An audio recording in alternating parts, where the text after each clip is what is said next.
Kerala administrative service എക്സാമിന്റെ cultural heritage of കേരളയിൽ history and evolution of Malayalam language and literature അതിൽ ചോദിക്കാൻ സാധ്യതയുള്ള ഒരു ടോപ്പിക്കാണ് അറബി മലയാളവും മാപ്പിളപ്പാട്ടുകളും. മാപ്പിളപ്പാട്ടുകളുടെ പ്രത്യേകതകളെ കുറിച്ചാണ് പറയുന്നത്. എന്താണ്, മധ്യ കേരളത്തിലും ഉത്തര കേരളത്തിലും പ്രചാരമാർജിച്ച ഒരു മിശ്ര ഭാഷയാണ് അറബി മലയാളം. 5 നൂറ്റാണ്ടിന്റെ ചരിത്രവും നിരവധി പദ്യകൃതികളുമുള്ള വിപുലമായ ഒരു സാഹിത്യ സമ്പത്ത് അറബി മലയാളത്തിനുണ്ട്. അതിലെ പദ്യശാഖയ്ക്കാണ് മാപ്പിളപ്പാട്ടുകൾ എന്ന് പറയുന്നത്. മാപ്പിളപ്പാട്ടുകളിൽ ഏറ്റവും പ്രാചീനമായ പാട്ട് 752 കോഴിക്കോട്ടെ ഖാസി മുഹമ്മദ് രചിച്ച മൊഹ്യുദ്ദീൻ മാലയാണ്. മൊഹ്യുദ്ദീൻ അബ്ദുൽ ഖാദർ ജിലാനി എന്ന പുണ്യപുരുഷന്റെ അപദാനങ്ങളാണ് ഇതിൽ പ്രതിപാദിക്കുന്നത്. അപ്പൊ ഏറ്റവും പ്രാചീനമായ മാപ്പിളപ്പാട്ട് 752 കോഴിക്കോട്ടെ ഖാസി മുഹമ്മദ് രചിച്ച മൊഹ്യുദ്ദീൻ മാലയാണ്. മുഹ്യുദ്ദീൻ അബ്ദുൽ ഖാദർ ജിലാനി എന്ന പുണ്യപുരുഷന്റെ അപദാനങ്ങളാണ് ഇതിൽ പറയുന്നത്. മുഹ്യുദ്ദീൻ മാലയുടെ ആമുഖമായിട്ട് കവി എഴുതുന്നുണ്ട്: കൊല്ലം 752 ഞാൻ കോത്തേൻ ഈ മാലേനെ 150 മുത്തും മാണിക്യവും ഒന്നായി കോത്തപോൽ മുഹ്യുദ്ദീൻ മാലനെ കോത്തേൻ ഞാൻ ലോകരെ എന്ന് പറയുന്നുണ്ട്.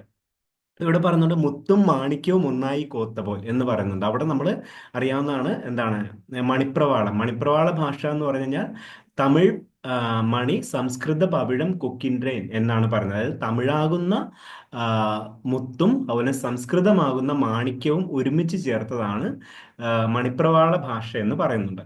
അതുപോലെ തന്നെ മുത്തും മാണിക്യവും ഒന്നായി കോത്തപോൽ എന്ന് പറഞ്ഞു കഴിഞ്ഞാൽ അന്നത്തെ കേരള ഭാഷയെയും സംസ്കൃതത്തെയും ഒന്നിച്ചു കോർത്തപ്പോൾ മുഹ്യുദ്ദീൻ മാലേനെ കോത്തേ ഞാൻ ലോകരെ എന്നാണ് പറയുന്നത്. അപ്പം പ്രസ്തുത വരിയിൽ നിന്നും കവിക്ക് മണിപ്രവാള സാഹിത്യവുമായി ശരിയായ പരിചയം ഉണ്ടായിരുന്നതായിട്ട് വ്യക്തമാകുന്നതാണ്. പിന്നെ അതുപോലെ തന്നെ നമ്മൾ ഇതിനകത്ത് ഒരുപാട് ഉപവിഭാഗങ്ങൾ മാപ്പിളപ്പാട്ടുകൾക്കകത്ത് കാണപ്പെടുന്നുണ്ട്. മാലപ്പാട്ടുകൾ, പടപ്പാട്ടുകൾ, കെസ്സുപാട്ടുകൾ, കിസ്സപ്പാട്ടുകൾ, കത്തുപാട്ടുകൾ, കല്യാണപ്പാട്ടുകൾ, സർക്കീട്ട് പാട്ടുകൾ, അങ്ങനെ ഒരുപാട് ഉപവിഭാഗങ്ങൾ മാപ്പിളപ്പാട്ടുകൾ കാണപ്പെടുന്നു. ഓരോന്നും എന്താണെന്ന് നോക്കാം. അപ്പൊ മാലപ്പാട്ടുകൾ, പടപ്പാട്ടുകൾ, കെസ്സുപാട്ടുകൾ, കിസ്സപ്പാട്ടുകൾ, കത്തുപാട്ടുകൾ, കല്യാണപ്പാട്ടുകൾ, സർക്കീട്ട് പാട്ടുകൾ, ഇങ്ങനെ ഒരുപാട് ഉപവിഭാഗങ്ങൾ മാപ്പിളപ്പാട്ടുകൾ കാണപ്പെടുന്നു.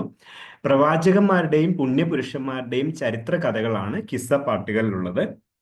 വിശുദ്ധന്മാരെയും മതാചാര്യന്മാരെയും പ്രകീർത്തിക്കുന്നവയാണ് മാലപ്പാട്ടുകൾ.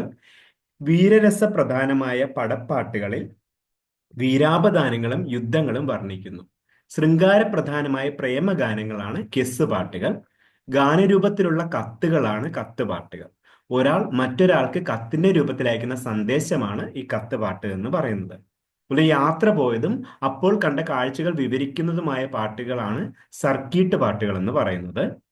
അതുപോലെ വിവാഹ അവസരത്തിൽ പാടുന്നതാണ് കല്യാണപ്പാട്ടുകൾ. ഒപ്പനപ്പാട്ടുകളൊക്കെ ആ വിഭാഗത്തിൽ പെടുന്നവയാണ്. പിന്നെ മോയിൻകുട്ടി വൈദ്യർ എന്ന് പറഞ്ഞ മാപ്പിളപ്പാട്ട് സാഹിത്യത്തിന് സമഗ്രത നൽകിയ കവിയാണ് മോയിൻകുട്ടി വൈദ്യർ. അദ്ദേഹം ഖജാമു ഈനുദ്ദീന്റെ പേർഷ്യൻ നോവലിനെ ആസ്പദമാക്കി രചിച്ച മഹാകാവ്യമാണ് ബദറുൽ മുനീർ ഹുസ്നുൽ ജമാൽ. അപ്പം മോയിൻകുട്ടി വൈദ്യർ മാപ്പിളപ്പാട്ട് സാഹിത്യത്തിന് സമഗ്രത നൽകിയ കവിയാണ്. അദ്ദേഹം എഴുതിയ മഹാകാവ്യമാണ് ബദറുൽ മുനീർ ഹുസ്നുൽ ജമാല്.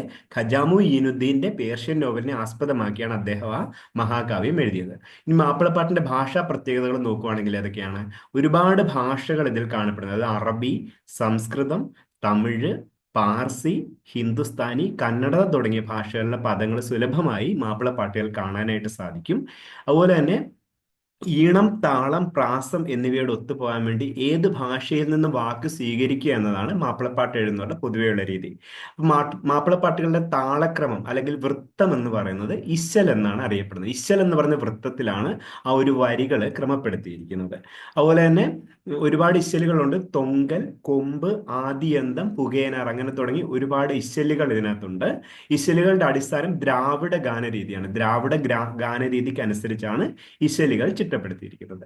പിന്നെ മാപ്പിളപ്പാട്ടുകളിലെ പ്രധാന പ്രാസവ്യവസ്ഥകൾ നോക്കുകയാണെങ്കിൽ അതൊക്കെയാണ് കമ്പി, കഴുത്ത്, വാൽക്കമ്പി, വാലുമൽ കമ്പി എന്നിവയാണ് പ്രധാന പ്രാസവ്യവസ്ഥകൾ ഇതിനകത്ത് കാണപ്പെടുന്നത്. ഇത്രയുമാണ് മാപ്പിളപ്പാട്ടുകളെ കുറിച്ചുള്ള ഒരു ബേസിക്സ്.